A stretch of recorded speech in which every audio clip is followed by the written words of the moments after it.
Bossing, magandang tanghali sa lahat. Diyos mio marimar. Tapos na po ang ating Innova na manual diesel mga boss. Ito yung naging panggamit-gamit natin before. Ngayon, presentable na ang paint mga boss, nahilamusan na. At the same time, napalitan na rin ang mga fan belt mga boss dahil manipis na at parang nagkakrak na mga bossing. Ayan o, lumang-luma na.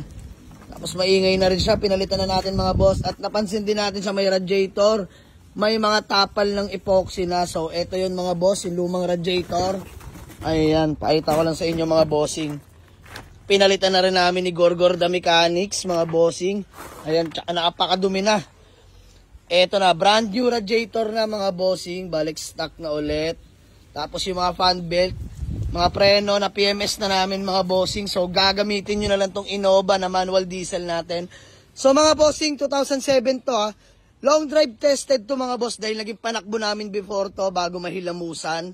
Ayan, naging service natin. So ngayon, all goods na, binibenta na natin siya mga bossing. Presentable ang paint, nakarehistro. Ice cold aircon, napakalamig ng aircon nito mga boss. Walang biro, swabing swabe. E-variant nga pala to, all power na mga bossing. Ayan o, all power na. With third row seats, manual diesel mga bossing.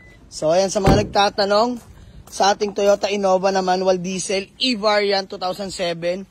Available na to mga bossing for only 325k. Negotiable pa mga boss. Literal na gas and go mga bossing.